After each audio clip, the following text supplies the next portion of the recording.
આકાશવાણી અમદાવાદ વડોદરા પ્રાદેશિક સમાચાર સંસ્કૃતિ ભૂંડિયા વાંચે છે.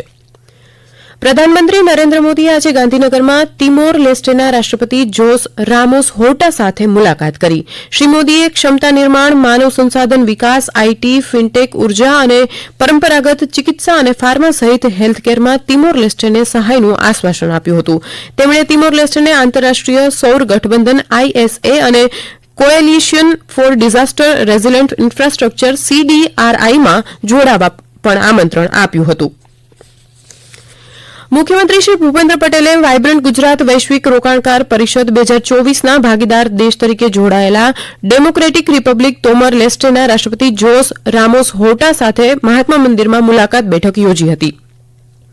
શ્રી પટેલે ડેમોક્રેટિક રિપબ્લિક ઓફ તોમર લેસ્તેની ભાગીદારીથી ભારત ગુજરાત તોમર લેસ્તેના સંબંધોની નવી ઊંચાઈ મળશે તેવી અપેક્ષા વ્યક્ત કરી હતી. રાષ્ટ્રપતિ જોસ રામોસ હોર્ટાએ કહ્યું કે ગુજરાત જેવા વિકાસના રોલ મોડલ રાજ્યની ક્ષમતાઓનો લાભ મેળવવા તેમનું રાષ્ટ્ર ઉત્સુક છે. ભારત અને તિમોર લેસ્તે વચ્ચે શરૂઆતથી જ સુદૃઢ રાજદ્વારી સંબંધો રહ્યા છે. પ્રધાનમંત્રી નરેન્દ્ર મોદીએ તિમોર લેસ્તેની રાજધાની દિલ્હીમાં ભારતીય દૂતાવાસ સ્થાપવાની જાહેરાત તાજેતરમાં કરી છે. તે સંદર્ભમાં આ બેઠક મહત્વપૂર્ણ બની રહી હતી.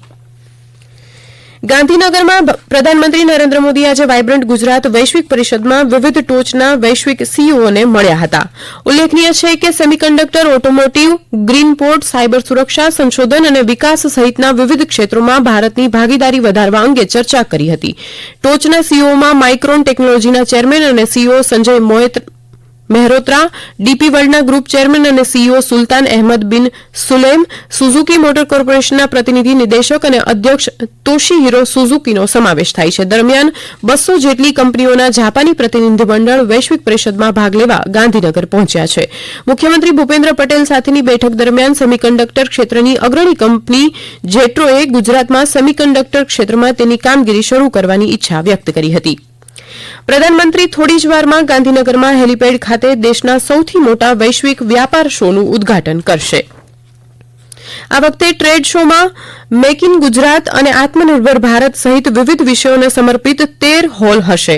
ટ્રેડ શોમાં લગભગ 450 MSME એકમો પણ ભાગ લેશે. ટ્રેડ શોમાં કુલ 100 દેશો અતિથિ દેશો તરીકે ભાગ લેશે, જ્યારે 33 દેશો ભાગીદાર તરીકે ભાગ લેશે. આ ટ્રેડ શો ઇલેક્ટ્રિક વાહનો, ગ્રીન હાઇડ્રોજન, રિન્યુએબલ એનર્જી અને સાયબર સિક્યુરિટી જેવા ઉભરતા ઉદ્યોગો સહિત વિવિધ ક્ષેત્રોમાં અત્યાધુનિક ઉત્પાદનો અને સેવાઓનું પ્રદર્શન કરશે. વિકસિત ભારત સંકલ્પ યાત્રાને વડોદરા જિલ્લામાં વ્યાપક પ્રતિસાદ મળી રહ્યો છે.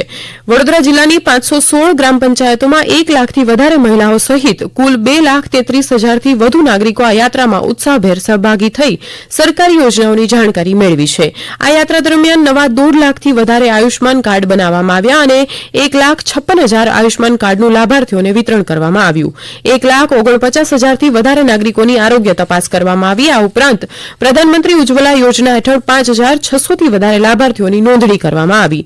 વડોદરા જિલ્લામાં યાત્રા દરમિયાન 1,500થી વધુ મહિલાઓને, 1,600થી વધુ વિદ્યાર્થીઓને, 800થી વધુ રમતવીરોને તેમજ 500થી વધુ સ્થાનિક કલા કારીગરોને એવોર્ડ આપી સન્માનિત કરવામાં આવ્યા છે. આજે પ્રવાસી ભારતીય દિવસ છે. પ્રધાનમંત્રી નરેન્દ્ર મોદીએ આ દિવસ નિમિત્તે લોકોને શુભેચ્છા પાઠવી છે. એક સંદેશમાં શ્રી મોદીએ કહ્યું કે આજનો દિવસ વિશ્વભરમાં વસતા ભારતીય મૂળના લોકોના યોગદાન અને સિદ્ધિઓની ઉજવણી કરવાનો દિવસ છે. તેમણે કહ્યું કે દેશના સમૃદ્ધ વારસાને જાળવી રાખવા અને વૈશ્વિક સંબંધોને મજબૂત કરવામાં વિદેશમાં વસતા ભારતીયોનું યોગદાન પ્રશંસનીય છે. શ્રી મોદીએ કહ્યું કે તેઓ સમગ્ર વિશ્વમાં ભારતીયતા અને વિવિધતામાં એકતાની ભાવનાને મૂર્તિમંત બનાવે છે. આગામી ઉત્તરાયણને ધ્યાને રાખીને વડોદરા શહેર તથા જિલ્લામાં 10 થી 20 જાન્યુઆરી સુધી કરુણા અભિયાન ચલાવવામાં આવશે, જેમાં પતંગની દોરીથી ઘાયલ પક્ષીઓને સારવાર આપી બચાવવામાં આવશે. આ માટે કુલ 58 રિસ્પોન્સ કમ કલેક્શન સેન્ટર બનાવવામાં આવ્યા છે અને વિવિધ સંસ્થાઓના 900થી વધુ સ્વયંસેવકો તેમાં જોડાશે. કલેક્ટર અતુલ ગોરની અધ્યક્ષતામાં મળેલી બેઠકમાં 2 કરુણા એમ્બ્યુલન્સ અને 1 સ્વૈચ્છિક સંસ્થાની વાન સેવાની જાહેરાત પણ કરવામાં આવી હતી. મહેસાણા જિલ્લાના વડનગરના સ્પોર્ટ્સ કોમ્પ્લેક્સમાં 11મી જાન્યુઆરીના દિવસે આંતરરાષ્ટ્રીય પતંગોત્સવ યોજાશે. આકાશવાણીના અમદાવાદ વડોદરા કેન્દ્ર પરથી પ્રાદેશિક સમાચાર પૂરા થયા. વધુ સમાચાર આપ અમારી વેબસાઇટ newsonair.gov.in/ગુજરાતી પર વાંચી શકશો.